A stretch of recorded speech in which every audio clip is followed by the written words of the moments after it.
तो हमने स्टार्ट किया था B pharmacy 6 semester medicinal chemistry and pharmacology. और आप सभी को पता है कि मेडिसिनल केमिस्ट्री और फार्माकोलॉजी का सिलेबस अप्रोक्स सिमिलर है। तो लास्ट लेक्चर में हमने एंटी प्रोटोजोअल और एंटी फंगल एजेंट्स को डिटेल स्टडी किया था, जो कि आपको दोनों सिलेबस में दे रखा था, medicinal chemistry as well as pharmacology. अब आज का जो आपका टॉपिक है वो है एंट हेलमिंथिक्स, जहाँ पर हम देखने वाले हैं कि हम वॉर्म्स को कैसे किल करें। वॉर्म्स को हम कैसे किल करें। अलग अलग तरह के वॉर्म होते हैं, जैसे round worm, tape worm, hook worm. तो ये जो वॉर्म्स होते हैं ये हमारी बॉडी को किस तरह से अफेक्ट करते हैं, हमारी बॉडी में ये कैसे ट्रांसफ़र होते हैं, किस तरह से ये हमें नुकसान पहुंचाते हैं, और हम ऐसी कौन सी ड्रग दें जो वो ड्रग इन वॉर्म्स को किल कर दे। उसके बाद आज के इस लेक्चर में हम देखने वाले हैं सल्फोनामाइड और सल्फोन। सल्फोनामाइड होता क्या है, सल्फोनामाइड की हिस्ट्री क्या है, सल्फोनामाइड की केमिस्ट्री क्या है, क्लासिफिकेशन क्या है, SAR क्या है, साथ ही साथ इसके क्लासिफिकेशन में जो फोलेट रिडक्टेज इनहिबिटर है, जो सल्फोन्स है, इन सब का मैकेनिज्म ऑफ एक्शन। ठीक है, ये टॉपिक आपको मेडिसिनल केमिस्ट्री में दे रखा है, साथ ही साथ ये टॉपिक आपको फार्माकोलॉजी में भी दे रखा है। आप देख सकते हैं सल्फोनामाइड और कोट्राइमोक्साजोल, यहाँ पर भी आप देख सकते हैं कोट्राइमोक्साजोल, सल्फोनामाइड। उसके बाद आप देख सकते हैं एंट हेलमिंथिक्स। तो ये दोनों टॉपिक आपको फार्माकोलॉजी में भी है, मेडिसिनल केमिस्ट्री में भी है, और ये दोनों टॉपिक इम्पोर्टेंट भी है। साथ ही साथ अगर मैं बात करूं सल्फोनामाइड्स की, तो सल्फोनामाइड का हम स्ट्रक्चर एक्टिविटी रिलेशनशिप भी आज के इस लेक्चर में कवर करेंगे। जैसा कि मैंने आपको पहले भी बताया हुआ है कि इनकी इंपॉर्टेंस इसलिए बढ़ जाती है क्योंकि ये दोनों सिलेबस में है। तो सल्फोनामाइड्स को डिटेल स्टडी करेंगे। सल्फोनामाइड्स वैसे तो एंटी बैक्टीरियल होता है, मतलब बैक्टीरिया की ग्रोथ को कम करना, बैक्टीरिया को किल करना, ये सब काम होता है सल्फोनामाइड्स का। तो इसकी हिस्ट्री, इसकी केमिस्ट्री, इसका SAR, इसका क्लासिफिकेशन, साथ ही साथ यहाँ पर आपको कई सारी सिंथेसिस भी दे रखी है। जैसे अगर मैं बात करूँ मेडिसिनल केमिस्ट्री में, तो एंट हेलमिंथिक्स में आपको दे रखी है डाई इथाइल कार्बामेजिन सिट्रेट, साथ ही साथ मेबेंडाजोल की सिंथेसिस। उसके बाद आपको दे रखी है सल्फा एसिटामाइड, सल्फा मेथोक्साजोल। उसके बाद आपको सिंथेसिस दे रखी है ट्राइमेथोप्रिम और डेप्सोन। तो टोटल 6 सिंथेसिस, एक हिस्ट्री, एक क्लासिफिकेशन, एक केमिस्ट्री, एक SAR, एक क्लासिफिकेशन एंट हेलमिंथिक्स का, 2 सिंथेसिस। यहाँ पर काफ़ी डिटेल लेक्चर होने वाला है और समझ में आने वाला है आपको। तो चलिए लेक्चर को स्टार्ट करते हैं। सबसे पहले क्या करेंगे, एंट हेलमिंथिक्स को कवर करेंगे, जहाँ पर आपको 2 सिंथेसिस भी दे रखी है, डाई इथाइल कार्बामेजिन सिट्रेट और मेबेंडाजोल। उसके बाद जब एंट हेलमिंथिक्स पूरा हो जाएगा, इसकी ड्रग्स हो जाएगी, इसका मैकेनिज्म ऑफ एक्शन हो जाएगा, सब कुछ हो जाएगा, तो उसके बाद सल्फोनामाइड स्टार्ट करेंगे, जहाँ पर historical development, chemistry, classification, SAR, 4 synthesis और इनके मैकेनिज्म ऑफ एक्शन। तो चलिए लेक्चर को स्टार्ट करते हैं। अगर आपको और लेक्चर की रिक्वायरमेंट है तो आप चेक कर सकते हैं हमारी प्लेलिस्ट, जहाँ पर आपको यूनिट वाइज सारे लेक्चर मैंने मेंशन किए हुए हैं। और अगर आपको नोट्स की रिक्वायरमेंट है तो आप चेक कर सकते हैं हमारी एप्लीकेशन, डेप्थ ऑफ बायोलॉजी की एप्लीकेशन आप डाउनलोड कर सकते हैं प्ले स्टोर से, और आपको वहाँ पर सारे नोट्स अवेलेबल मैंने कराए हुए हैं। वहाँ पर लाइव लेक्चर्स भी होते हैं, ऑनलाइन क्लासेस भी होती है, तो ज़रूर डाउनलोड कीजिएगा डेप्थ ऑफ बायोलॉजी एप्लीकेशन। चलिए लेक्चर को स्टार्ट करते हैं। तो सबसे पहले स्टार्ट करेंगे एंट हेलमिंथिक्स से। तो ये जो एंट हेलमिंथिक ड्रग्स होती है, ये ड्रग्स जो है हेलमिंथ्स को किल करेगी। नाम से पता लग रहा, ऐसे ड्रग, ऐसे एजेंट, ऐसे मेडिकेशन जो कि हेलमिंथ्स को किल करे। अब ये हेलमिंथ्स को अगर मैं आपको आसान भाषा में बोलूँ तो कीड़े, जैसे बोलते हैं ना, शरीर में कीड़े लग गए, तो जो भी बॉडी में कीड़े लग जाते हैं, कीड़े चले जाते हैं गंदे खाने के थ्रू, गंदे पानी के through, faecal oral route contamination के थ्रू, तो उन सबको किल करने के लिए एंट हेलमिंथिक ड्रग्स होती है, और we can say anti helminthic drugs होती हैं। तो ये ड्रग क्या करती हैं, उन्हें किल करती हैं, उनकी ग्रोथ को कम करती है। तो अगर मैं इनको आसान भाषा में बोलूँ तो आप बोलोगे पैरासिटिक वॉर्म। तो मैं यहाँ पर क्या बोलूँगा, एंट हेलमिंथिक ड्रग्स जो होती है पैरासिटिक वॉर्म को किल करती है। हमारी बॉडी में फीकल ओरल रूट के थ्रू, गंदे खाने के थ्रू, गंदे पानी के थ्रू बॉडी में आ जाते हैं वॉर्म्स, जिसको आप बोलते हो पैरासिटिक वॉर्म। और इस पैरासिटिक वॉर्म को किल करने के लिए जो ड्रग हम यूज़ लेते हैं वो होती है एंट हेलमिंथिक ड्रग्स। अब देखो, ये जो ड्रग्स होती है ना, ये 2 तरह से काम करती है।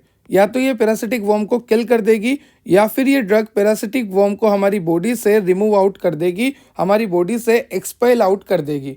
तो पैरासिटिक वॉर्म को या तो किल करना या पैरासिटिक वॉर्म को हमारी बॉडी से रिमूव करना, ये काम होता है एंट हेलमिंथिक ड्रग का। अगर वो किल कर रही है तो हम बोलेंगे वर्मीसाइड एक्शन, और अगर वो बॉडी से रिमूव कर रही है तो हम बोलेंगे उससे वर्मीफ्यूज। तो वर्मीफ्यूज का मतलब होता है बॉडी से रिमूव करना वर्म्स को, और we can say parasitic worms को। और अगर मैं बात करूं वर्मीसाइड की, तो वर्मीसाइड का मतलब होता है किल करना। ठीक है, मतलब ये जो पैरासिटिक वर्म है अगर ये हमारी बॉडी में आ जाते हैं तो हम देते हैं एंट हेलमिंथिक ड्रग, जो कि या तो उन्हें रिमूव कर देती है बॉडी से या फिर उन्हें किल कर देती है। अब ये पैरासाइट कैसे आते हैं? फीकल ओरल रूट कंटामिनेशन के थ्रू, गंदे खाने गंदे पानी की वजह से आते हैं, जहां पर प्रॉपर सैनिटाइजेशन नहीं होता, प्रॉपर एनवायरमेंटल कंडीशन नहीं होती, प्रॉपर हाइजीन मेंटेन नहीं होता, उस कंडीशन में ये हमारी बॉडी में एंटर कर जाते हैं। ठीक है, तो ये जब हमारी बॉडी में एंटर करते हैं तो ये पाए जाते हैं हमारे जीआईटी ट्रैक्ट में। अगर आपसे कोई पूछे कि ये वर्म्स आपकी बॉडी में कहाँ पर जाते हैं, तो ये जाते हैं जीआईटी ट्रैक्ट में, गैस्ट्रो इंटेस्टाइनल ट्रैक्ट में। कई बार ये टिश्यू के ऊपर भी आपको मिलते हैं, कई बार ये टिश्यू को पेनिट्रेट भी कर लेते हैं। तो यहाँ पर ये लिखा भी हुआ है, देखो, in human body GIT is the abode. Abode का मतलब a place of residence we can say. यहाँ पर मैंने ये भी लिखा है कि टिश्यू के ऊपर मिलते हैं, टिश्यू के साथ माइग्रेट भी कर लेते हैं। इनका जो लार्वा होता है वो टिश्यू के साथ माइग्रेट भी कर लेता है। अब ध्यान से सुनना, जैसे मान लीजिए वर्म आपकी बॉडी में एंटर हो जाते हैं तो ये वर्म जो है एग्स का फॉर्मेशन भी करते हैं।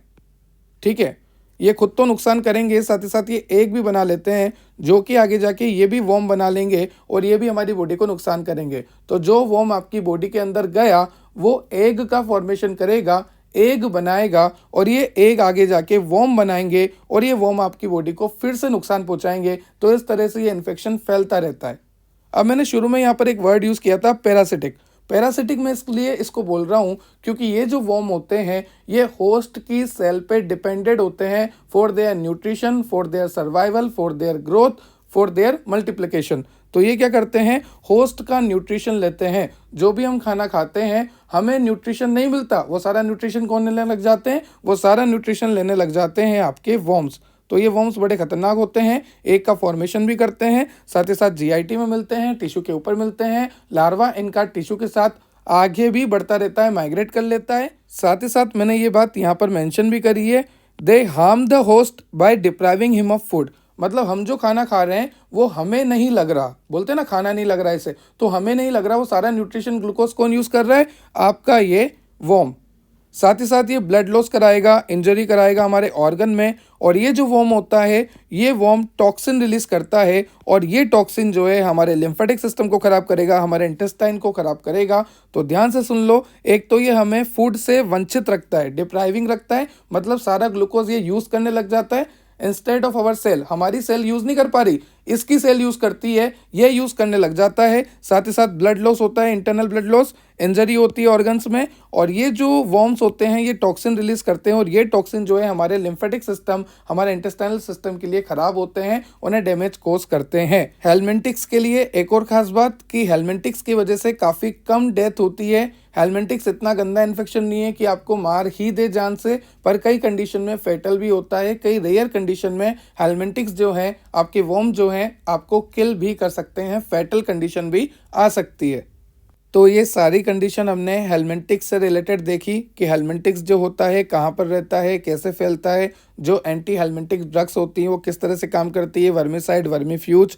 और ये हेलमिंथिक्स किसको होने के चांसेस ज़्यादा हैं? जो डेवलपिंग कंट्रीज़ है, मतलब कि जो अभी डेवलप्ड नहीं हुई, जो अभी धीरे धीरे डेवलप हो रही हैं, जो गांव वाले इलाके हैं जो भी पूरी तरह से डेवलप नहीं हुए, जहाँ पर प्रॉपर सैनिटाइजेशन मेंटेन नहीं है, प्रॉपर एनवायरमेंटल हाइजीन मेंटेन नहीं है, प्रॉपर वहाँ पर फूड मेंटेन नहीं है, मतलब जो फूड है वो फीकल ओरल रूट कंटामिनेशन के थ्रू आ रहा है, ठीक है, वाटर जो है कंटामिनेटेड है, तो उस कंडीशन में चांसेस बढ़ जाते हैं हेलमिंथिक्स होने के। और आपको पता है हेलमिंथिक्स हो जाता है तो ये वर्म आपके इंटेस्टाइन में रहते हैं, टिश्यू में रहते हैं, टिश्यू के ऊपर रहते हैं, टिश्यू के साथ माइग्रेट भी कर लेते हैं। ये जो वर्म होते हैं इनका लार्वा जो होता है वो टिश्यू के साथ माइग्रेट कर लेता है, और ये वर्म जो है एग का फॉर्मेशन भी करते हैं। फर्दर ये एग जो है हमारी बॉडी में वापस वर्म बना के हमें ही इन्फेक्ट करते हैं, और हमारी ही सेल का सारा ग्लूकोज ये यूज़ कर लेते हैं। जो भी हम खाना खा रहे हैं वो सारा ग्लूकोज ये यूज़ कर लेंगे, हमारी सेल के पास कुछ भी नहीं जाएगा, तो हमारी सेल भी कमज़ोर होती जाती है, हमें कमज़ोर बनाकर ये खुद ताकतवर बनते हैं।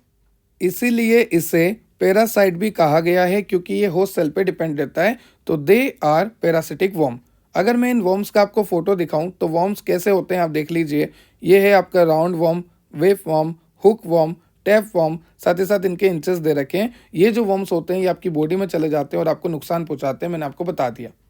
ठीक है, आगे चलते हैं। अगर मेरे को एंट हेलमिंथिक ड्रग लेनी है या कोई सी भी ड्रग लेनी है, जैसे एंटीवायरल लेनी है, एंटीबैक्टीरियल लेनी है, एंटी मलेरियल लेनी है, तो मैं कैसे डिसाइड करूंगा कि ये ड्रग जो है बेस्ट है? मुझे कैसे पता लगेगा? अगर आपको किसी भी बीमारी को सही करना है तो आपको ड्रग लेनी पड़ेगी, तो वो ड्रग बेस्ट कैसे है वो आपको कैसे पता लगेगा? देखो, जो ड्रग बेस्ट होती है ना, मतलब उसका एक्शन बहुत जल्दी आता है और बहुत अच्छा आता है। कम डोज में ही उसका अच्छा एक्शन आए और जल्दी एक्शन आए। साथ ही साथ आपका जो ड्रग होता है उसका साइड इफेक्ट कम होना चाहिए, टॉक्सिक इफेक्ट कम होना चाहिए, एडवर्स इफेक्ट कम होना चाहिए, उसकी वजह से हमारी बॉडी में टॉक्सिसिटी कम होनी चाहिए, उसका टॉक्सिक मेटाबोलाइट नहीं बनना चाहिए। तो ये सारी कंडीशन भी हमें देखनी पड़ती है। साथ ही साथ उसका एडमिनिस्ट्रेशन आसान हो, ईजिली हो जाए और वो चीप हो, सस्ती हो। ये सारी चीज़ें हमें देखनी पड़ती है कि जो भी डोज हम ले रहे हैं वो कम अमाउंट में ही हमें अच्छा एक्शन दे, जल्दी एक्शन दे, उसका फार्माकोलॉजिकल एक्शन अच्छा हो, बायो अवेबिलिटी अच्छी हो, फार्माकोकाइनेटिक अच्छा हो, साथ ही साथ वो सस्ता हो, उसका एडमिनिस्ट्रेशन अच्छा हो, उसके side effect, toxic effect, adverse effect, body में टॉक्सिसिटी, बॉडी में टॉक्सिक मेटाबोलाइट का फॉर्मेशन वो ना करे और कम से कम करे। तो इस तरह से हमें ड्रग ऑफ चॉइस डिसाइड करते हैं कि हमें ये ड्रग लेनी है क्योंकि इसका एक्शन अच्छा है, इसका फार्माकोलॉजिकल एक्शन, इसकी बायोएबिलिटी, इसका एब्जॉर्प्शन, डिस्ट्रीब्यूशन सब कुछ अच्छा है, इसका टॉक्सिक मेटाबोलाइट भी नहीं बन रहा, इसकी टॉक्सिसिटी भी नहीं है, साइड इफेक्ट भी नहीं है, एडवर्स इफेक्ट भी नहीं है। तो इस तरह से हम ड्रग को चूज करते हैं। तो यहाँ पर मैंने लिखा है कि अगर आपको ड्रग को चूज करना है तो आप सिर्फ उसकी एफिकेसी के बेस पे उसको चूज मत करो, साथ ही साथ आप ये भी देखो कि उसके कोई साइड इफेक्ट तो नहीं है, टॉक्सिसिटी तो नहीं है, एडमिनिस्ट्रेशन में तो आसान है ना, लो कॉस्ट का है ना। ये सारी चीज़ें हमें देखनी पड़ती है, तभी जाके हम ड्रग ऑफ चॉइस डिसाइड करते हैं कि ये हमारी फर्स्ट प्रायोरिटी है, इस ड्रग को हम लेंगे। तो ऐसा नहीं है कि सिर्फ आप एक्शन देख के, एफिकेसी देख के ड्रग चूज कर लो। अगर आपने मान लो एक्शन देख के चूज कर लिया, जैसे कोई ड्रग है उसका एक्शन बहुत अच्छा है, फार्माकोलॉजिकल एक्शन बहुत अच्छा है, बायो अवेबिलिटी बहुत अच्छी, पर वो टॉक्सिसिटी कर रहा है, एडवर्स इफेक्ट कर रहा है, साइड इफेक्ट कर रहा है, टॉक्सिक मेटाबोलाइट बना रहा, महंगा है, एडमिनिस्ट्रेशन आसान नहीं, तो किस काम का वो हमारा ड्रग ऑफ चॉइस होगा ही नहीं। तो सिर्फ और सिर्फ हम एफिकेसी नहीं देखेंगे, उसके अलावा जितनी भी चीज़ें होती है सारा हमें देखना होता है।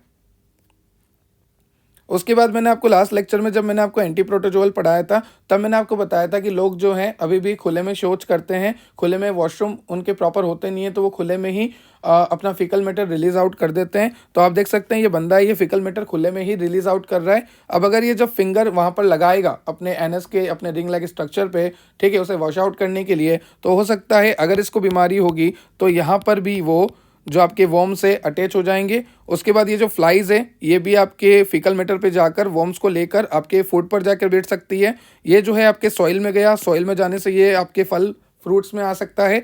अगर बारिश हो गई तो सॉइल से ये वाटर में जा सकता है। तो ऐसे कंडीशंस में आपको ट्रांसमिशन होता है। तो अभी भी जो डेवलपिंग कंट्रीज़ है वहाँ पर ये सारी चीज़ें होती है और वहाँ पर भी चांसेस ज़्यादा होते हैं क्योंकि वहाँ पर हाइजीन मेंटेन नहीं है, साफ़ सफाई मेंटेन नहीं है, सैनिटाइजेशन प्रॉपर नहीं है। तो ये सारी जो है रिस्क फैक्टर है जिसकी वजह से आपको चांसेस बढ़ जाते हैं इन्फेक्शन होने के वॉर्म्स के।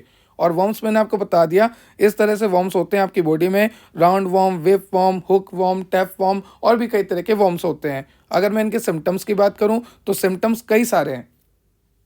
तो देखो, साइन एंड सिम्टम में सबसे पहले आपको दे रखा है एंजाइटी और वी कैन से डिप्रेशन। तो ये डिप्रेशन तो आजकल कॉमन है, हर चीज़ से होता है, ठीक है। वीक मेमोरी, आपकी मेमोरी जो है वीक होना स्टार्ट हो जाएगी और ये मेमोरी आपकी एक जगह और वीक होती है जब एक्सटर्नल आपसे वाइवा लेते हैं। साथ ही साथ फैटिक, फैटिक का मतलब थकान, stomach problem, infection, dark circles हो जाते हैं, आंखों के नीचे क्या हो जाते हैं, डार्क सर्कल, वो सभी के हो रहे हैं, ठीक है। उसके बाद है हेडेक, हेडेक के बाद है आपका वेट इश्यू और स्किन प्रॉब्लम। तो ये सारे साइन एंड सिम्टम्स है जो कि आपको वॉर्म के इन्फेक्शन में भी देखने को मिलेंगे और अदर डिजीज़ में भी देखने को मिलते हैं। ये सारी चीज़ें अदर डिजीज़ में भी देखने को मिलते हैं। तो ऐसा कुछ स्पेसिफिक नहीं है, बट हाँ ये सारे साइन एंड सिम्टम है जो कि आपको पैरासाइट इन्फेक्ट करते हैं ना, वॉर्म्स वगैरह, पैरासिटिक वॉर्म वगैरह जब आपको इन्फेक्ट करते हैं तो देखने को मिलते हैं। ये देखो यहाँ पर इंटेस्टाइन है, इंटेस्टाइन में जब मैं जूम करके देख रहा हूँ तो मैंने आपको बोला था ना पैरासिटिक वॉर्म कहाँ होते हैं, आपके जीआईटी में। तो इस तरह से यहाँ पर ये फैले होते हैं। आगे चलते हैं, यहाँ पर आपको ड्रग्स दे रखा है कि किन ड्रग्स की मदद से आप अपने इन्फेक्शन को सही कर सकते हो। जैसे मान लीजिए आपका इन्फेक्शन राउंड वॉर्म की वजह से, हुक वॉर्म की वजह से, पिन वॉर्म की वजह से, टैप वॉर्म की वजह से, थ्रेड वॉर्म की वजह से, या फिर आपका विप वॉर्म की वजह से, फिलेरिस की वजह से है।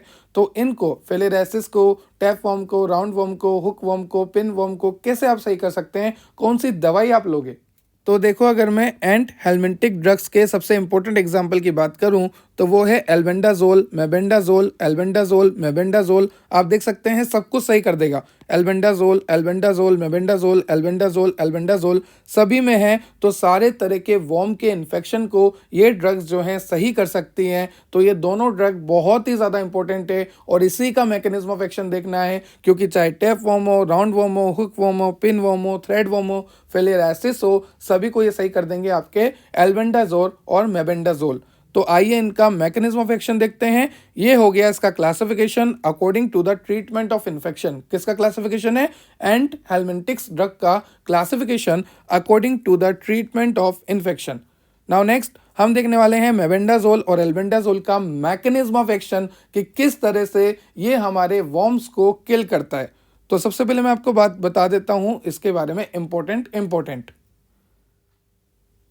तो देखो, ये जो एल्बेंडाजोल है, ये जो मेबेंडाजोल है, ये किस कैटेगरी के अंडर में आते हैं? ये आते हैं बेंज इमिडाजोल के कैटेगरी के अंडर। तो ये जो एल्बेंडाजोल है, ये जो मेबेंडाजोल है, ये किस कैटेगरी में आते हैं? बेंज इमिडाजोल की कैटेगरी में। सबसे पहले अगर मैं बात करूं तो ये 1972 में इंट्रोड्यूस हुआ था। ये एक ब्रॉड स्पेक्ट्रम एंट हेलमिंटिक्स है, साथ ही साथ फर्स्ट चॉइस ऑफ ड्रग है और we can say first line of drug है। अगर मैंने आपको फर्स्ट लाइन बोला है मतलब इसका एक्शन बहुत अच्छा है और इसके टॉक्सिक इफेक्ट बहुत कम है। साथ ही साथ इसका क्योर रेट जो है 100% है, अप्रोक्स 100%। ठीक है सर, हमें यहाँ तक क्लियर हो गया कि ये बेंज इमिडाजोल की कैटेगरी से बिलोंग करते हैं। 1972 में इंट्रोड्यूस हुए थे, ब्रॉड स्पेक्ट्रम में फर्स्ट लाइन ऑफ ड्रग है और इसको फर्स्ट लाइन ऑफ ड्रग इसलिए भी बोला गया है क्योंकि अभी आपने देखा कि चाहे राउंड वॉर्म हो, हुक वॉर्म हो, पिन वॉर्म हो, टेप वॉर्म हो, सभी को ये किल कर देता है, सभी के ऊपर ये जीत जाता है। ये ड्रग जो है सभी को हटा देता है बॉडी से, सभी की ग्रोथ को रोक देता है। उसके बाद इसका अप्रोक्सीमेटली 100% क्योर रेट है। ऐसा क्यों बोला गया? क्योंकि जो वॉर्म आपको नुकसान पहुंचा रहा है, ये जो मेबेंडाजोल है, ये जो एल्बेंडाजोल है, उस वॉर्म को तो मारेगा ही सही, साथ ही साथ उस वॉर्म के जो एग्स है ना, उनको भी किल कर देगा।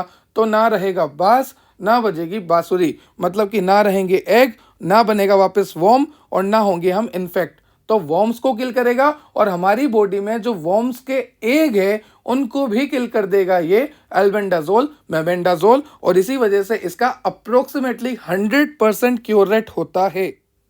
पर ये जो 100% क्योर रेट मैंने बताया है, ये राउंड वॉर्म के लिए है, हुक वॉर्म के लिए है, पिन वॉर्म के लिए है। अगर मैं बात करूंगा टैप वॉर्म की, तो टैप वॉर्म में इसका क्योर रेट 75% ही रहता है। तो ये सारी बातें आपको याद रखनी है। 1972 में इंट्रोड्यूस हुआ था, ब्रॉड स्पेक्ट्रम में फर्स्ट लाइन है, अप्रोक्सीमेटली 100% इसका क्योर रेट है। ये एक्स को भी किल कर देगा और वॉर्म को भी किल कर देगा, बट टैप वॉर्म के खिलाफ ये 75% क्योर रेट शो करता है।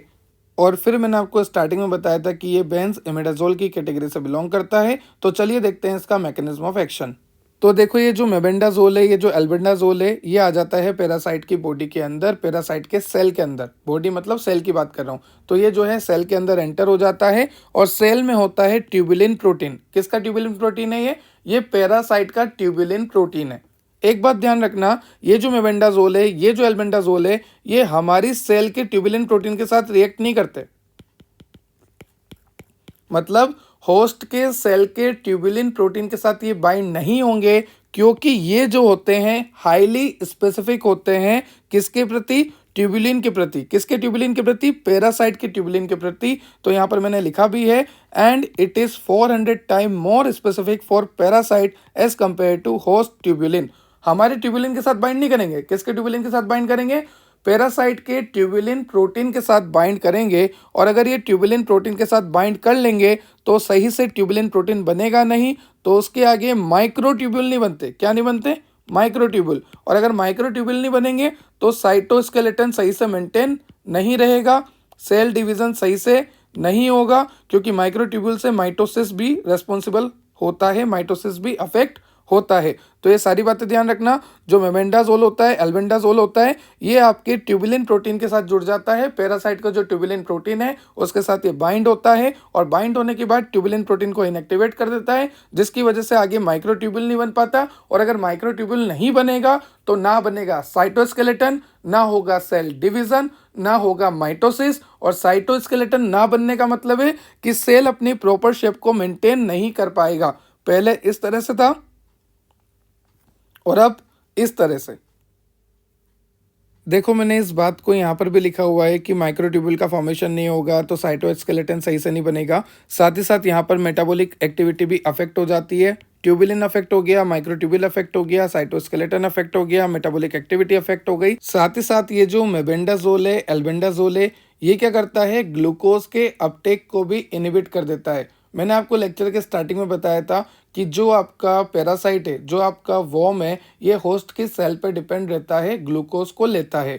अगर ये वहाँ से ग्लूकोज लेता है तभी ये अपने आप को ग्रो कर पाएगा। पर हमने क्या करा, हमने दिया मेबेंडाजोल, एल्बेंडाजोल, और उन्होंने क्या करा, इस पैरासाइट को ग्लूकोज लेने से मना करवा दिया। मतलब हमारी सेल से अब ग्लूकोज ये नहीं ले पाएगा, तो पैरासाइट ग्लूकोज भी नहीं ले पा रहा, और साथ ही साथ पैरासाइट के अंदर जो ग्लूकोज स्टोर था ना, उसको भी इनहिबिट कर दिया। आपको पता है ना, ग्लूकोज स्टोर होता है ग्लाइकोजन की फॉर्म में, तो यहाँ पर वो स्टोरेज भी बंद करवा दिया। तो ना तो बेचारे के पास ग्लूकोज रहा, ना ग्लूकोज का कोई स्टोरेज रहा, ना उसका कोई माइटोकॉन्ड्रियल एंजाइम रहा, ना उसकी कोई मेटाबॉलिक एक्टिविटी रही, ना उसका साइटोस्केलेटन रहा, ना उसमें माइटोसिस हो रहा है, ना उसमें माइक्रोट्यूब्यूल रहे, ना उसमें ट्यूबुलिन प्रोटीन रहा। ये सारा ही बंद हो गया। तो अल्टीमेटली राम नाम सत्य है, पैरासाइट डेथ। तो इस तरह से पैरासाइट मरता है। Tubulin protein, microtubules, cytoskeleton, metabolic activity, mitochondrial enzyme, glucose Uptake और ग्लाइकोजन स्टोरेज सब कुछ ही इनहिबिट कर देते हैं। और ये तो आप सभी को पता है कि अगर कोई भी छोटी सी भी प्रॉब्लम आई तो इतना सब कुछ हो जाता है। तो यहाँ पर तो इतनी सारी प्रॉब्लम है, तो बेचारा पैरासाइट मरना ही है। अब देखो यहाँ पर एडवर्स इफेक्ट दे रखे हैं आपके एल्बेंडाजोल के, मेबेंडाजोल के। एडवर्स इफेक्ट में आपको दे रखा है diarrhoea, nausea, headache, abdominal pain, hair loss, allergic reaction. तो ये सब तो आप लिख ही सकते हो। चलिए आगे चलते हैं। यहाँ पर आपको दो सिंथेसिस भी दे रखी है। सबसे पहली सिंथेसिस है डाई इथाइल कार्बामेजिन सिट्रेट। तो यहाँ पर आपको क्या करना है, एन मिथाइल पिप्राजिन लेना है। आप यहाँ पे ले लीजिए एन मिथाइल पिप्राजिन। इसकी रिएक्शन आप कराइए डाई इथाइल कार्बोमिल क्लोराइड से। तो यहाँ पर क्या होगा, ये जो Cl है और ये जो हाइड्रोजन है निकल जाएगा। अब यहाँ पर क्या होने वाला है कि ये जो पूरा ग्रुप था ये इसके साथ जाकर अटैच हो जाएगा। आप देख सकते हैं ये रिंग है, ये रिंग है। इस नाइट्रोजन के साथ CH3, इस नाइट्रोजन के साथ CH3, और ये जो नाइट्रोजन है जहाँ से हाइड्रोजन गया उसके साथ ये पूरा ग्रुप CONC2H5 का होल ट्वाइस आकर अटैच हो गया। लास्ट में इसकी रिएक्शन आप करा दो सिट्रिक एसिड के साथ। तो सिट्रिक एसिड का फॉर्मूला होता है C6H8O7। तो 6 तो कार्बन हो गए, 1 2 3 4 5 6। ठीक है, 6 कार्बन के बाद क्या बोला, 8 हाइड्रोजन, 1 2 3 4 5 6 7 8। उसके बाद क्या है, O7। तो 1 2 3 4 5 6 और 7। तो यहाँ पर C6H8O7 को खोल के लिख दिया है। तो ये आपका बन गया डाई इथाइल कार्बामेजिन सिट्रेट। उसके बाद आपको सिंथेसिस दे रखी है मेबेंडाजोल की। तो मेबेंडाजोल बनाने के लिए आपको लेना है 4 क्लोरो बेंजोफिनोन। तो ये आपका हो गया बेंजोफिनोन और ये आपका हो गया 4 chloro. So this is 4 chloro benzophenone. इसकी रिएक्शन आपको करानी है HNO3 के साथ। और आपको पता है कि HNO3 के साथ या H2SO4 के साथ जब आप रिएक्शन कराते हैं तो यहाँ से NO2 जनरेट होता है, मतलब कि ये नाइट्रेशन रिएक्शन है। तो NO2 जनरेट होकर यहाँ पर हमने अटैच कर दिया। आई रिपीट, सबसे पहले आपके पास था 4 क्लोरो बेंजोफिनोन, उसमें आपने करा दिया नाइट्रेशन और NO2 ग्रुप यहाँ पर आके अटैच हो गया। अब उसके बाद आपको इसकी रिएक्शन करानी है अमोनिया के साथ। अमोनिया के स्ट्रक्चर में होता है NH3। तो यहाँ से एक हाइड्रोजन चला जाएगा और यहाँ से Cl चला जाएगा, मतलब कि HCl यहाँ से रिलीज हो जाएगा। तो जब यहाँ से HCl रिलीज हो जाएगा तो यहाँ पर सिर्फ NH2 रहता है और वो NH2 इस Cl की जगह आकर अटैच हो जाएगा। जैसे कि आप देख सकते हैं नेक्स्ट स्ट्रक्चर में Cl की जगह NH2 है। तो यह NH2 आया कैसे, जो हमारे पास अमोनिया था उसका स्ट्रक्चर था NH3, जहाँ पर एक हाइड्रोजन Cl के साथ चला गया। तो यहाँ पर इस स्टेप में HCl रिलीज हो रहा है और जो NH2 बचा था वो यहाँ पर आके अटैच हो गया। तो आप देख सकते हैं यहाँ पर NH2 अटैच हो चुका है। अब उसके बाद आपको इसकी रिएक्शन करानी है हाइड्रोजन और पैलेडियम की प्रेजेंस में, और इसकी प्रेजेंस में होता है रिडक्शन। और रिडक्शन हो रहा है तो रिडक्शन NO2 का होगा। रिडक्शन होने पर यहाँ पर NH2 का फॉर्मेशन होगा। तो आप देख सकते हैं यहाँ पर NH2 बन गया। तो काफ़ी सिंपल है। सबसे पहले हमारे पास था 4 क्लोरो बेंजोफिनोन, जिसमें हमने नाइट्रेशन कराया। नाइट्रेशन के बाद हमने अमोनिया से रिएक्शन कराई, वहाँ से NH2 जनरेट हुआ और यहाँ पर अटैच हो गया। अब उसके बाद इसका रिडक्शन करवाया स्ट्रक्चर का, तो यहाँ पर जो NO2 था उसका रिडक्शन हुआ और ये भी NH2 में कन्वर्ट हो चुका है। तो आप देख सकते हैं जो स्ट्रक्चर बनी है उसमें 2 बेंजीन है, एक C डबल बॉन्ड O है और 2 यहाँ पर NH2 है। अब उसके बाद ये जो आपका स्ट्रक्चर फॉर्म्ड हुआ है, इस स्ट्रक्चर की रिएक्शन आपको करा देनी है इस रिएजेंट के साथ। तो ये जो स्ट्रक्चर बना है इसकी रिएक्शन इस रिएजेंट के साथ कराएंगे। इस रिएजेंट को कैसे याद रखें, ऐसे याद रखो, कार्बन है, कार्बन को हमेशा सच पसंद है, SCH, ठीक है, उसको ना पसंद नहीं है, हमेशा सच पसंद है। कैसे याद रखोगे, कार्बन को हमेशा सच पसंद है, ना पसंद नहीं है, मतलब NH पसंद नहीं है। तो कार्बन क्या करता है, अच्छे बॉन्ड रखता है नाइट्रोजन के साथ। और यहाँ पर आपको याद रखना है COOCH3। तो ऐसे आप याद रख सकते हो, कार्बन को सच पसंद है, ना पसंद नहीं है, नाइट्रोजन के साथ इसके अच्छे संबंध है, और उसके बाद है COOCH3, ठीक है। इस रिएजेंट के साथ जब आप रिएक्शन कराओगे तो अल्टीमेटली फाइनल प्रोडक्ट आपका बन जाएगा मेबेंडाजोल, ठीक। तो मेबेंडाजोल इस तरह से हमने बना लिया। तो ये हो गया आपका एंट हेलमेंटिक्स, जहां पर आपने देखा एंट हेलमेंटिक्स होते क्या हैं, किस तरह के एजेंट्स होते हैं। या तो वो जो आपकी वॉर्म है उनको किल कर देंगे, या फिर उनको बॉडी से रिमूव कर देंगे। फिर उनके ड्रग्स देखे, फिर उनके ड्रग्स का मैकेनिज्म ऑफ एक्शन देखा। फिर अगर हेलमेंथिस हो गया है, वॉर्म इन्फेक्शन हो गया है, तो क्या साइन एंड सिम्टम आते हैं, कितने तरह के वॉर्म होते हैं, tape worm, hook worm, pin worm, round worm, सारे वॉर्म देखे। तो ये हुआ आपका एंट हेलमेंथिक्स। अब उसके बाद है आपका सल्फोनामाइड। तो देखो, जैसा कि मैंने आपको लेक्चर के स्टार्टिंग में बताया था कि जो सल्फोनामाइड होते हैं, सल्फोन होते हैं, फोलेट रिडक्टेज इनहिबिटर होते हैं, सल्फोन्स होते हैं, ये सभी बैक्टीरियोस्टैटिक नेचर के होते हैं, मतलब बैक्टीरिया की ग्रोथ को कम करते हैं, बैक्टीरिया को ग्रो नहीं होने देते। तो सबसे पहले हमें देखना है सल्फोनामाइड की हिस्ट्री, उसके बाद उसकी केमिस्ट्री, फिर उसका क्लासिफिकेशन, फिर उसका स्ट्रक्चर एक्टिविटी रिलेशनशिप, फिर यहाँ पर आपको सिंथेसिस दे रखी है जैसे सल्फा एसिटामाइड, सल्फोमेथाक्साजोल, ट्राइमेथोप्रिम और डेप्सोन। तो ये सब की हमें सिंथेसिस देखनी है, साथ ही साथ इनका मैकेनिज्म ऑफ एक्शन भी देखना है। तो सबसे पहले स्टार्ट करेंगे कि ये जो सल्फोनामाइड है, ये जो सल्फोन है, इसका हिस्टोरिकल डेवलपमेंट क्या है, किस तरह से ये डिस्कवर्ड हुई थी, कैसे हमें पता लगा था इसके बारे में। ये तो आपको पता है कि ये बैक्टीरियोस्टैटिक नेचर का है। तो देखो, एक कहानी सुनाता हूँ। यहाँ पर एक साइंटिस्ट है जिसका नाम है गेरहार्ड। अब इन्होंने क्या करा, डिस्कवर किया प्रोन्टोसिल। दिस इज प्रोन्टोसिल, थोड़ी सी स्पेलिंग मिस्टेक है। तो इन्होंने क्या करा, डिस्कवर्ड किया प्रोन्टोसिल 1935 में। तो जो प्रोन्टोसिल होता है ना, वो एंटी बैक्टीरियल प्रॉपर्टी रखता है, ये तो अच्छी बात है। पर यहाँ पर ये पता लगा कि ये जो प्रोन्टोसिल है, ये हमारी बॉडी के अंदर जाके एंटी बैक्टीरियल प्रॉपर्टी रखता है, पर अगर आप इसे लेबोरेटरी में चेक करोगे तो ये कोई भी एंटी बैक्टीरियल प्रॉपर्टी नहीं रखता। देखो ध्यान से सुनो, ये जो प्रोन्टोसिल डिस्कवर्ड हुआ है ना, ये प्रोन्टोसिल जो है हमारी बॉडी के अंदर जाकर एंटीबैक्टीरियल प्रॉपर्टी शो करता है, मतलब हमारे बॉडी में जो माइक्रो ऑर्गेनिज्म है उनको किल करेगा, बैक्टीरिया को किल करेगा, बैक्टीरिया की ग्रोथ को कम करेगा। पर जब इसी एंटीबायोटिक को मैंने लेबोरेटरी में देखा बैक्टीरिया की ग्रोथ करा के, तो ये एंटीबायोटिक किसी काम की नहीं है। तो फिर हमें पता लगा कि ये जो प्रोन्टोसिल है ये एक तरह की प्रो ड्रग है, मतलब कि ये ड्रग हमारी बॉडी में जाके एक्टिवेट हो रही है और फिर आपके बैक्टीरिया को किल कर रही है, बैक्टीरिया की ग्रोथ को कम कर रही है।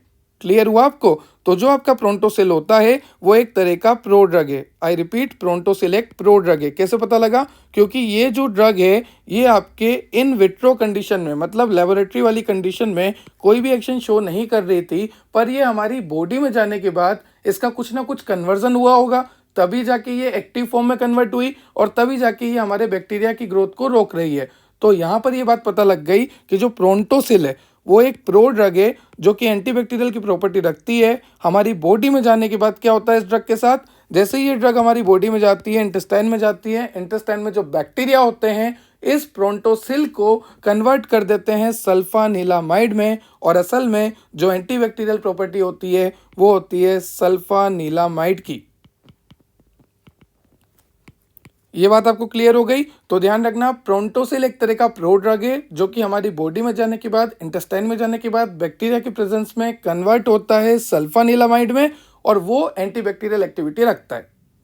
पर अगर इस प्रोन्टोसिल को आप डायरेक्ट लेते हैं लेबोरेटरी कंडीशन में तो ये कोई भी एक्शन शो नहीं करेगा, क्योंकि ये तो इनएक्टिव फॉर्म है, ये हमारी बॉडी में जाके एक्टिव हो रही है। ये तो एक तरह का प्रो ड्रग है जो कि 1935 में डिस्कवर्ड हुआ है।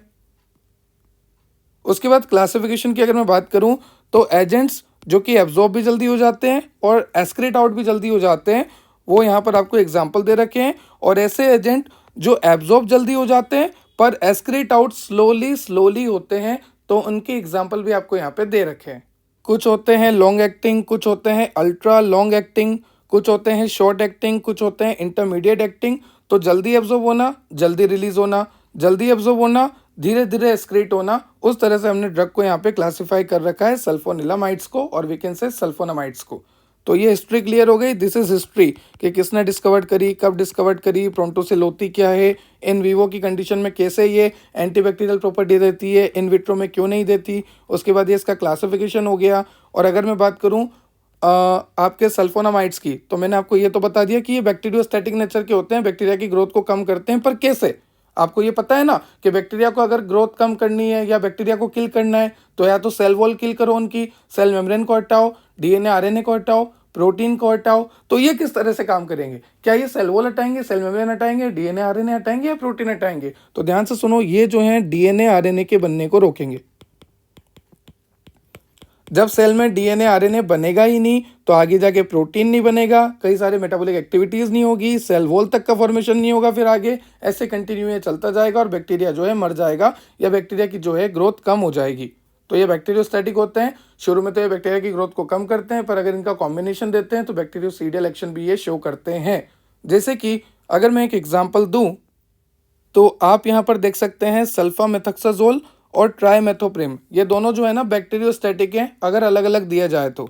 पर अगर इन दोनों का कॉम्बिनेशन दे दिया, जैसे सल्फामेथक्साजोल दे दिया और ट्राइमेथोप्रिम दे दिया, तो इन दोनों का कॉम्बिनेशन बनाता है कोट्राइमोक्साजोल। और ये कोट्राइमोक्साजोल जो है बैक्टीरियोसीडियल एक्शन होता है। इन दोनों का डोज फिक्स होता है। सल्फामेथक्साजोल को हम लेते हैं 5 रेशियो में और ट्राइमेथोप्रिम को हम लेते हैं 1 रेशियो में। तो 5:1 का इनका रेशियो होता है। दोनों मिला के बनाते हैं कोट्राइमोक्साजोल, जो कि ये फिक्स्ड डोज होता है और ये बैक्टीरियोसीडियल नेचर शो करता है।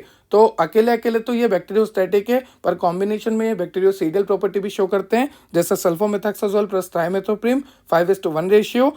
तो कोट्राइमोक्साजोल बनता है जो कि बैक्टीरियोसीडियल नेचर का होता है। और ये कैसे रोकते हैं, डीएनए आरएनए को इनहिबिट करते हैं, सिंथेसिस को नहीं होने देते, फर्दर प्रोटीन नहीं बनता, फर्दर सेल वॉल नहीं बनता, बैक्टीरिया की ग्रोथ रुक जाती है, बैक्टीरिया किल भी हो जाता है। डिपेंड करता है सिंगल दिया या कॉम्बिनेशन में। ठीक है सर, हमें यहाँ तक क्लियर हो गया, हिस्ट्री क्लियर हो गई, केमिस्ट्री क्लियर हो गई, क्लासिफिकेशन क्लियर हो गया। केमिस्ट्री में क्या है, केमिस्ट्री का मतलब है जो स्ट्रक्चर है ना उसी को बता रखा है। आपकी यहाँ पर जो स्ट्रक्चर है ना, ये स्ट्रक्चर है सल्फोनामाइड की, इसी को बता रखा है केमिस्ट्री में कि क्या क्या होता है यहाँ पर। तो ये केमिस्ट्री है आपकी। तो जब आप एसएआर पढ़ेंगे ना अभी, स्ट्रक्चर एक्टिविटी रिलेशनशिप, तो वो पॉइंट्स आप केमिस्ट्री में भी लिख सकते हैं। तो हिस्टोरिकल डेवलपमेंट हो जाएगा, केमिस्ट्री हो जाएगी, क्लासिफिकेशन हो जाएगा। अब देखेंगे एसएआर। एसएआर को देखने से पहले अभी मैंने आपको बोला ना कि ये जो प्रोंटोसिल है ये हमारी बॉडी में जाके एक्टिव फॉर्म में कन्वर्ट हो जाती है। तो यहाँ पर लिखी भी हुई है कि ये प्रोंटोसिल है जो कि इनएक्टिव है, जो कि एक प्रो ड्रग है। हमारी बॉडी में जाके मेटाबॉलिक क्लीवेज होता है इंटेस्टाइन के बैक्टीरिया के थ्रू, उसकी वजह से ये सल्फोनामाइड और we can say sulfanilamide active form में कन्वर्ट हो जाती है और ये एंटीबैक्टीरियल प्रॉपर्टी रखती है। तो आइए देखते हैं structure activity relationship of sulphonamides. तो सबसे पहले तो मैं आपको बता दूं कि ये जो एसएआर है ये काफ़ी ज़्यादा इंपॉर्टेंट है, क्योंकि ये एसएआर काफ़ी बार आपके एग्जाम में पूछा गया है सल्फोनामाइड्स का। यहाँ पर आप देख सकते हैं NH2 ग्रुप लगा हुआ है। तो ये NH2 ग्रुप जो है बहुत ही ज़्यादा एसेंशियल है। अगर आप इस NH2 ग्रुप को रिप्लेस करोगे, सब्सटीट्यूट करोगे, इसमें कुछ एडिशन करोगे, तो एक्टिविटी कम हो जाएगी। ना यहाँ पर मोनो सब्सटीट्यूशन करना है, ना यहाँ पर डाई सब्सटीट्यूशन करना है। यहाँ पर किसी भी तरह का कोई सब्सटीट्यूशन, एडिशन, डिलीशन, रिप्लेसमेंट नहीं करना है, नहीं तो एक्टिविटी कम हो जाएगी। और एक बात और ध्यान रखना, जो बेंजीन है, बेंजीन के पैरा पोजीशन पे यही अटैच होना चाहिए। अगर पैरा पोजीशन पे ये अटैच नहीं है, मान लीजिए आपने मेटा पोजीशन पे इसको अटैच कर दिया, तो भी इसकी एक्टिविटी खत्म हो जाएगी। तो NH2 जो है वो पैरा पोजीशन पे ही होना चाहिए और उसका कोई भी रिप्लेसमेंट, सब्सटीट्यूशन या उसका कोई भी रिमूवल नहीं होना चाहिए। यहाँ पर लिखा भी है amino group is essential eight para position. अगर आप इसमें मोनो सब्सटीट्यूशन, डाई सब्सटीट्यूशन करते हैं तो एक्टिविटी कम होती है, या फिर आप इसको रिप्लेस कर देते हैं एल्काइल ग्रुप से, हेलोजन से, तो भी एक्टिविटी कम होती है। तो NH2 is very very essential for the antimicrobial property eight para position. ठीक है सर, हमें यहाँ तक तो क्लियर हो गया कि NH2 को नहीं हटा सकते, पर यहाँ से एक हाइड्रोजन तो हटा सकते हैं। अगर यहाँ पर जो हाइड्रोजन है उसको आपने सब्सटीट्यूट करा एसाइल ग्रुप के साथ, तो यहाँ पर बन जाता है आपका प्रोड्रग। तो ध्यान रखना, मैंने यहाँ पर लिखा भी हुआ है hydrogen is substituted by acyl group, तो आपका प्रोड्रग का फॉर्मेशन हो जाता है। ठीक है। उसके बाद आपको यहाँ पर बेंजीन दे रखी है। This benzene ring is very essential for the anti microbial activity और we can say anti bacterial activity. If we replace remove substitute this benzene ring then activity decreases. Benzene ring बहुत ज़रूरी है। अगर आपने इस बेंजीन रिंग के साथ चाहे कोई हेट्रोसाइक्लिक रिंग लगा दी, इसकी जगह बेंजीन रिंग की जगह चाहे कोई हेट्रोसाइक्लिक रिंग लगा दी या कोई सी भी रिंग लगा दी, तो भी एक्टिविटी कम होगी। तो मैं ये साफ साफ शब्दों में कह रहा हूँ कि benzene ring is very essential for the anti microbial activity. If we replace remove substitute this benzene ring from whichever ring, कोई सी भी रिंग आप यूज कर रहे हैं, चाहे आप पॉलीसाइक्लिक रिंग यूज कर रहे हैं, चाहे हेट्रोसाइक्लिक रिंग यूज कर रहे हैं, तो भी एक्टिविटी कम ही होगी। ठीक है। उसके बाद एक बात और ध्यान रखना कि ये जो बेंजीन रिंग है, यहाँ पर ये जो ऑर्थो पोजीशन है, मेटा पोजीशन है, ये अनसब्स्टिट्यूटेड रहने चाहिए। यहाँ पर कोई भी अटैचमेंट आपको नहीं करनी है। तो benzene ring is essential for the activity और बेंजीन रिंग पे जो ऑर्थो पोजीशन है, मेटा पोजीशन है, वो अनसब्स्टिट्यूट रहनी चाहिए और पैरा पोजीशन पे अमीनो ग्रुप ही होना चाहिए। साथ ही साथ ये जो बेंजीन है ये डायरेक्टली सल्फर से अटैच होना चाहिए, तो एक्टिविटी बहुत अच्छी आएगी। साथ ही साथ ये जो ग्रुप है SO2 का, इसको बोलेंगे सल्फोनामाइड ग्रुप और ये सल्फोनामाइड ग्रुप जो है पूरा एसेंशियल होता है फॉर द एक्टिविटी। ठीक है। तो sulphonamide group is essential for the activity. Sulphur is must be directly attach with the benzene. उसके बाद यहाँ पर आपको जो NS दे रखा है, ये नाइट्रोजन जो है प्राइमरी और सेकेंडरी होगा तो एक्टिविटी अच्छी होगी। अगर यहाँ पर जो नाइट्रोजन है वो प्राइमरी अमीन होगा, सेकेंडरी अमीन होगा तो एक्टिविटी अच्छी होगी, पर टर्शियरी अमीन होगा तो एक्टिविटी कम हो जाएगी।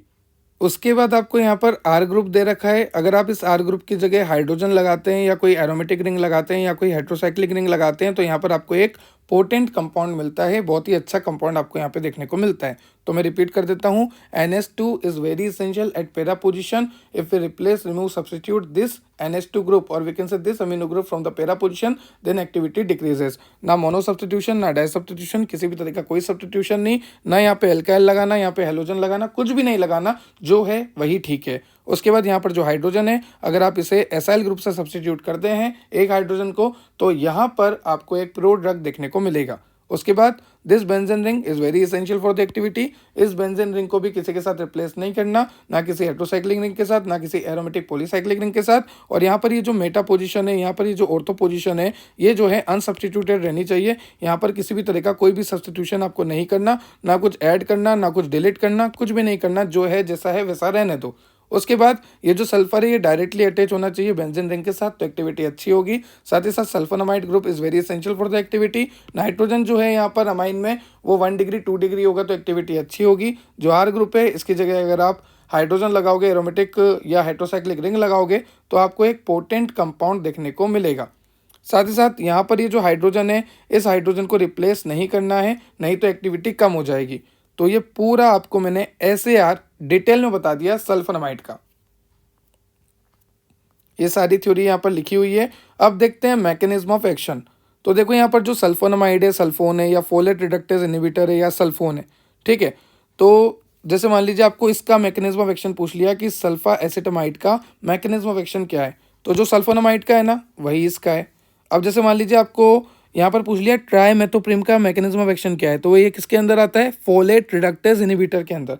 तो जो फोलेट रिडक्टेज का है वही आपके ट्राइमेथोप्रिम और कोट्राइमोक्साजोल का है। तो यहाँ पर ये बात ध्यान रखना कि जैसे मान लो आपको डेप्सोन का पूछ लिया, तो डेप्सोन किसके अंडर में आता है, सल्फोन के अंडर में, तो सल्फोन का जो होगा वही डेप्सोन का होगा। तो इस तरह से मैकेनिज्म ऑफ एक्शन आपको याद रखना है। तो अब हम देखने वाले हैं कि जो हमारी ड्रग्स है वो किस तरह से काम करती है, किस तरह से अपना मैकेनिज्म ऑफ एक्शन शो करती है, किस तरह से बैक्टीरिया में DNA RNA बनने को रोकती है। तो ये जो बैक्टीरिया की सेल है इसके अंदर होता है पैरा अमीनो बेंजोइक एसिड, जिसको बोलते हैं शॉर्ट में PABA। इस PABA की रिएक्शन आपको करानी होती है डाईहाइड्रोप्टेरोएट सिंथेस, मतलब बैक्टीरिया में एंजाइम होता है डाईहाइड्रोप्टेरोएट सिंथेस, जिसकी मदद से बनता है डाईहाइड्रोफोलेट और वी कैन से डाईहाइड्रोफोलिक एसिड। उसके बाद this dihydrofolate converted into tetrahydrofolate with the help of enzyme dihydrofolate reductase. तो यहाँ पर ये जो बनता है वो होता है टेट्राहाइड्रोफोलिक एसिड, ठीक है। उसके बाद ये टेट्राहाइड्रोफोलिक एसिड जो है कन्वर्ट होता है और फर्दर ये जो है आपके न्यूक्लिक एसिड के सिंथेसिस में इंपॉर्टेंट रोल प्ले करता है, DNA RNA को बनाता है। अब जो भी हम ड्रग देंगे वो किस तरह से अपना मैकेनिज्म ऑफ एक्शन शो करेगी। जैसे मान लीजिए आपने सल्फोनामाइड दिया तो सल्फोनामाइड इस एंजाइम को रोक देगा। जब ये वाला एंजाइम रुक जाएगा तो अब ये जो पैरा अमीनो बेंजोइक एसिड है ये डाईहाइड्रोफोलेट में और वी कैन से डाईहाइड्रोफोलिक एसिड में कन्वर्ट ही नहीं हो पाएगा, ये बन ही नहीं पाएगा। ये नहीं बन पाएगा तो आगे कुछ नहीं बन पाएगा, आगे कुछ नहीं बन पाएगा तो डीएनए नहीं बन पाएगा, तो बैक्टीरिया की ग्रोथ रुक जाएगी। मतलब यहाँ पर ये जो सल्फोनामाइड होता है या फिर आप बोल लो सल्फोन होता है, ये किस तरह से अपना मैकेनिज्म ऑफ एक्शन शो करता है, ये जो है डाईहाइड्रोप्टेरोइड सिंथेज को रोक देगा, तो आगे जो है फर्दर सारी रिएक्शन रुक जाती है। उसके बाद बात करते हैं आपके फोलेट रिडक्टेज इनिबिटर की, क्योंकि हमने दो का मैकेनिज्म ऑफ एक्शन तो देख लिया, सल्फोनामाइड और सल्फोन का देख लिया, और लास्ट में भी सल्फोन ही लिखा है, मतलब हमने सल्फोनामाइड सल्फोन का देख लिया। ये दोनों एक ही तरह से काम करते हैं। ये दोनों क्या करते हैं, डाईहाइड्रोप्टेरोइड सिंथेज को रोक देते हैं, जिसकी वजह से डाईहाइड्रोफोलिक एसिड नहीं बनता, टेट्राहाइड्रोफोलिक एसिड नहीं बनता, फर्दर डीएनए आरएनए नहीं बनता। तो इस वजह से जो है आपकी पूरी प्रोसेस रुक जाती है बैक्टीरिया की। अब उसके बाद सेकंड आपको दे रखा है फोलेट रिडक्टेज इनिबिटर। नाम से पता लग रहा फोलेट रिडक्टेज कोई एंजाइम है जिसको रोकना है। तो आप देख सकते हैं यहाँ पर ये रहा फोलेट रिडक्टेज। तो ये जो आपका ट्राइमेथोप्रिम है ये क्या करेगा, ये जो आपका एंजाइम है ना इसको रोक देगा। अब यहाँ तक तो सब बढ़िया चल रहा था, डाईहाइड्रोफोलिक एसिड बन गया, पर ये डाईहाइड्रोफोलिक एसिड अब टेट्राहाइड्रोफोलिक एसिड में कन्वर्ट ही नहीं हो पाएगा, क्योंकि यहाँ पर हमने दे दिया ट्राइमेथोप्रिम, यहाँ पर हमने दे दिया डाईहाइड्रोफोलेट रिडक्टेज इनिबिटर जिसका नाम है ट्राइमेथोप्रिम, और भी एक और ड्रग है इसके अंदर वो है कोट्राइमोक्साजोल। तो जब इसका मैकेनिज्म ऑफ एक्शन होगा तो ये एंजाइम जो है काम नहीं करेगा, तो डाईहाइड्रोफोलिक एसिड जो है टेट्राहाइड्रोफोलिक एसिड में नहीं कन्वर्ट होगा, और अगर ये कन्वर्जन नहीं होगा तो आगे जाके फर्दर डीएनए नहीं बनेगा। तो सल्फोनामाइड जो होता है और जो सल्फोन होता है वो इस एंजाइम को रोकेगा, और ये जो आपका यहाँ पर मैंने अटैच करा हुआ था सिलेबस, ये जो आपका ट्राइमेथोप्रिम होता है ये जो है आपका डाईहाइड्रोफोलेट रिडक्टेज को रोकेगा, जो सिलेबस में आपको दे रखा है डाईहाइड्रोफोलेट रिडक्टेज इनिबिटर। ठीक, अब मैंने आपको स्टार्टिंग में बताया था सिलेबस में, एक बार मैं आपको वापस बता देता हूँ, वेट अ मिनट। ये देखिए सिलेबस में मैंने आपको बताया था कि सल्फोमेथक्साजोल और ट्राइमेथोप्रिम इन दोनों का हम कॉम्बिनेशन में देते हैं तो कोट्राइमोक्साजोल बनता है, जो कि बैक्टीरियोसीडियल है। अब आप देखो सल्फोनामाइड का जब आपने क्लासिफिकेशन पढ़ा तो आपको पता है कि सल्फोनामाइड कहाँ पे काम करेगा, इस पहले एंजाइम पे। ठीक है, आपने अभी देखा कि ये सल्फोनामाइड पहले एंजाइम पे काम करेगा। उसके बाद ये जो फोलेट रिडक्टेज इनिबिटर है ये सेकंड वाले एंजाइम पे काम करेगा, इस वाले एंजाइम को रोकेगा। ठीक है, तो मतलब हम जो ड्रग बना रहे हैं पहले वाले का और दूसरे वाले का मिक्सचर बना रहे हैं, सल्फोमेथक्साजोल और ट्राइमेथोप्रिम का मिक्सचर बना रहे हैं, तो ये जो कोट्राइमोक्साजोल बन रहा है ना ये दोनों पे काम करेगा, पहले एंजाइम पे भी दूसरे एंजाइम पे भी, क्योंकि ये वाला पहले पे कर रहा है, एक सेकेंड, ये वाला जो है पहले पे कर रहा है, ये वाला जो है दूसरे एंजाइम पे काम कर रहा है, इन दोनों को साथ में मिला के बना रहे तो ये बन रहा है। तो ये जो बन रहा है ना ये दोनों पे काम करेगा, पहले वाले एंजाइम पे भी, दोनों दूसरे वाले एंजाइम पे भी, क्योंकि इसके अंदर दोनों की ताकत है। तो ये जो है ना आपका कोट्राइमोक्साजोल ये इस वाले एंजाइम को भी रोकेगा, इस वाले एंजाइम को भी रोकेगा, और दोनों एंजाइम रोक देगा। इसकी वजह से ये बहुत ही अच्छा बैक्टीरियोसीडियल एक्शन शो करता है, जो कि मैंने आपको लेक्चर के स्टार्टिंग में ही बता दिया। तो इस तरह से इसका मैकेनिज्म ऑफ एक्शन होता है। अब उसके बाद आपको सिंथेसिस दे रखी है, तो सिंथेसिस में आपको लेना है, तो देखो सिंथेसिस है किसकी, सिंथेसिस है सल्फा एसिटामाइड की। तो सबसे पहले आपको लेना है सल्फानिलामाइड। सल्फानिलामाइड की स्ट्रक्चर में होता है एक बेंजीन, एक NH2, एक SO2NH2। तो आपने ले लिया सल्फानिलामाइड, इसकी रिएक्शन आपको करानी है CH3CO2 का ऑल ट्वाइस, मतलब आपको इसका एसिटाइलेशन कराना है। तो जब आप इसका एसिटाइलेशन कराओगे तो CH3CO को यहाँ भी जोड़ दो और CH3CO को यहाँ भी जोड़ दो। आप देख सकते हैं दोनों ही तरफ हमने अटैच कर दिया COCH3 COCH3। ठीक है, उसके बाद आपको यहाँ पर पार्शियल हाइड्रोलाइसिस करना है, और एक तरफ का ये जो आपका CH3COOH है इसको हटा के सिर्फ NH2 यहाँ पर रहने देना है, तो आपका बन जाएगा सल्फा एसिटामाइड। उसके बाद नेक्स्ट रिएक्शन है आपकी जिसमें आपको बनाना है सल्फोमेथक्साजोल। तो सल्फामेथक्साजोल बनाने के लिए सबसे पहले आपको लेना है नाइट्रोजन और ऑक्सीजन का घर। इस तरह से आपको याद रखना है। देखो प्रैक्टिस आपको करनी पड़ेगी, मैं आपको याद करवा सकता हूँ बट प्रैक्टिस करनी पड़ेगी रिएक्शंस की। तो आपको ऐसे याद रखना है, नाइट्रोजन का घर है, ऑक्सीजन का घर है, बढ़िया CH3 लगा हुआ है, इसके साथ जो नाइट्रोजन है उसके साथ COOH लगा है। अब ये बेचारा लटकता हुआ अच्छा नहीं लग रहा ना, अलग से लटका हुआ है, इसको हटा देते हैं। तो जब आप इसको हटाओगे तो उसको बोलते हैं डीकार्बोक्सिलेशन, जहाँ पर CO2 जो है रिमूव हो जाती है। तो यहाँ पर सबसे पहली स्टेप में डीकार्बोक्सिलेशन कर रखा है, जहाँ पर आप देख सकते हैं ये जो CO2 थी यहाँ पर अब नहीं है। उसके बाद आपको इसकी रिएक्शन करा देनी है। एक और रिएजेंट आपके पास है PABS, जिसमें आपको बेंजीन दिख रहा है, NH2 दिख रहा है, SO2 दिख रहा है, Cl दिख रहा है। तो अब जब आप इसकी रिएक्शन कराओगे तो आप देख सकते हैं यहाँ पर एक हाइड्रोजन है, यहाँ पर एक Cl है, यहाँ पर आप निकाल दो HCl और यहाँ पे रह जाएगा NH। तो यहाँ पर ये पूरी स्ट्रक्चर आके अटैच हो जाएगी, जैसा कि आप लास्ट में देख सकते हैं पूरी स्ट्रक्चर आके SO2 से अटैच हो चुकी है। ये देखो, ये जो SO2 है ये NH से अटैच हो चुका है पूरा, ये जो SO2 है ये पूरा NH से अटैच हो चुका है। तो इस तरह से पूरी स्ट्रक्चर यहाँ पर अटैच हो जाएगी, सिर्फ HCl यहाँ से निकल जाएगा।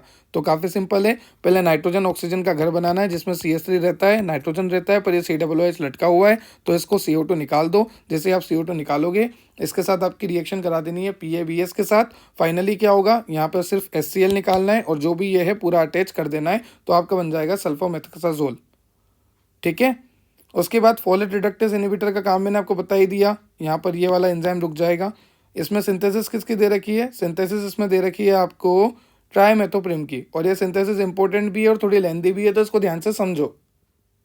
सबसे पहले आपको लेना है 3,4,5 ट्राइमेथोक्सी बेंजेल्डिहाइड। देखो ये है आपका बेंजीन, ये है आपका एल्डिहाइड, तो बेंजेल्डिहाइड और 3,4,5 पे आपका क्या है, मेथोक्सी। तो 3 मेथोक्सी ग्रुप है, 3,4,5 तो 3 है तो क्या बोलेंगे, ट्राई।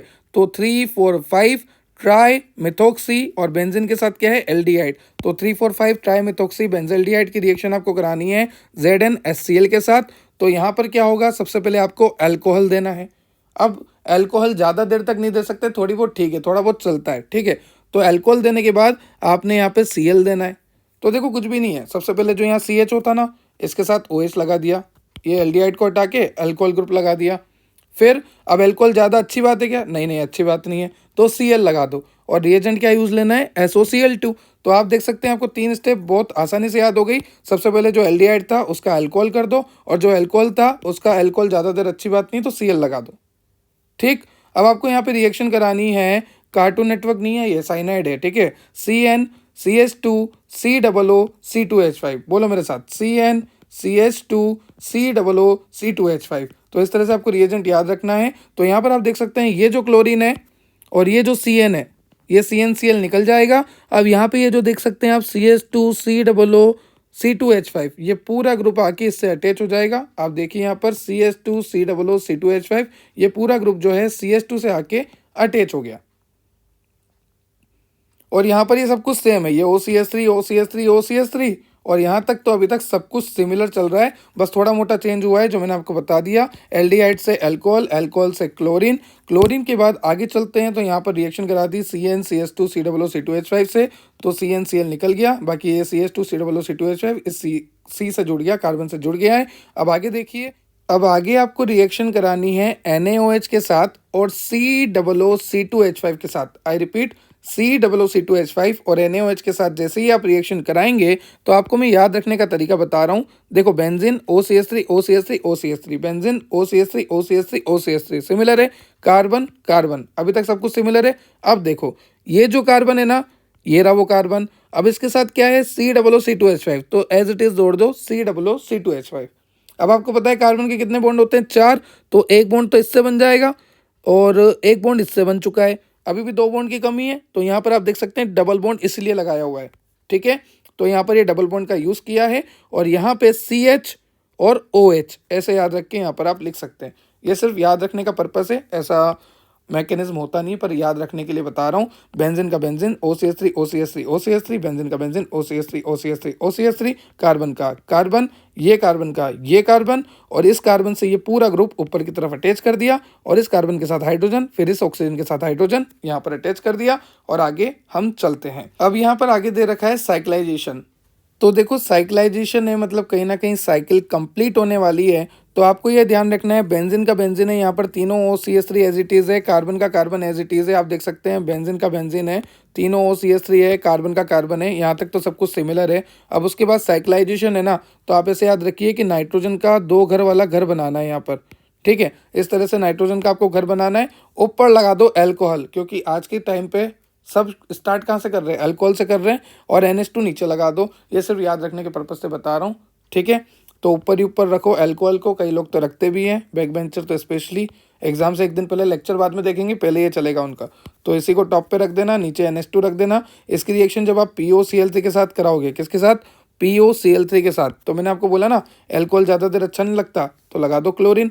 ये लगा दिया क्लोरीन, ऊपर भी ऐसे ही किया था वहाँ पर एक रिएक्शन में हमने कि OH ज़्यादा देर तक अच्छा नहीं लगता तो क्लोरीन लगा दिया था, तो यहाँ पर भी OH ज़्यादा देर तक अच्छा नहीं लग रहा तो POCl3 के साथ रिएक्शन करके क्लोरीन लगा दिया।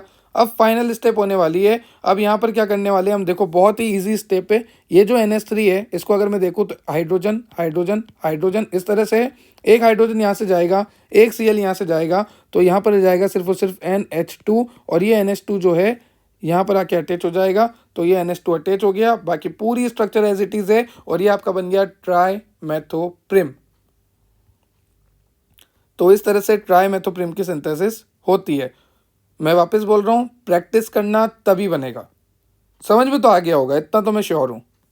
अब देखो यहाँ पर नेक्स्ट है आपका डेप्सोन, और डेप्सोन की सिंथेसिस इंपॉर्टेंट है, ये 2 मार्क्स में पूछी जाती है। ट्राइमेथोप्रिम और डेप्सोन ये ज़्यादा पूछे जाते हैं। चलिए, तो यहाँ पर आपको दे रखा है सबसे पहले डेप्सोन बनाने के लिए पैरा क्लोरो नाइट्रोबेंजीन, मतलब पैरा पोजीशन पे यहाँ पे क्लोरो है और नाइट्रोबेंजीन है, मतलब कि बेंजीन के ऊपर नाइट्रोजन है, NO2 ग्रुप है। ये 2 मॉलिक्यूल है, कितने हैं? 2 मॉलिक्यूल, मतलब कि एक स्ट्रक्चर ऐसा, वापस एक और स्ट्रक्चर ऐसा, तो शॉर्ट में यहाँ पे 2 से मल्टीप्लाई करके लिख दिया बस। तो जब मैं इसको ओपन करूंगा तो आप देख सकते हैं, अगर ये बेंजीन 1 है और 2 से मल्टीप्लाई कर रखा तो 1 और 2, ठीक है। तो इस तरह से आपको याद रखना है। तो NO2 भी 2 होगा, 1 और 2, और यहाँ पर बीच में आपको लगा देना है सल्फर।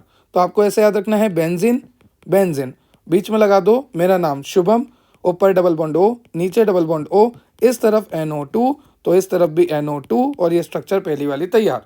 अब सेकंड स्टेप बहुत ज़्यादा इजी है। SnHCl से क्या होता है? रिडक्शन होता है, और रिडक्शन किसका होगा? NO2 का, NO2 का, और NO2 का रिडक्शन होने से क्या बनता है? NH2, तो बन गया आपका डेप्सोन, NH2, दैट्स इट। तो पहले लेना है पैरा क्लोरो नाइट्रोबेंजीन, 2 मॉलिक्यूल लेना है, Na2S से रिएक्शन कराना in the presence of chromic acid, बन जाएगा बेंजीन बेंजीन, बीच में लगाना है शुभम, ऊपर डबल बॉन्ड हो, नीचे डबल बॉन्ड हो, दोनों तरफ NO2, रिडक्शन करा देना। रिडक्शन कराने से क्या होगा? NO2 जो है NH2 में कन्वर्ट हो जाएगा। ये NO2 आया कहाँ से? यहाँ से, क्योंकि ये 2 है, तो 1 2 NH2 में कन्वर्ट हो गया, बन गया आपका डेप्सोन।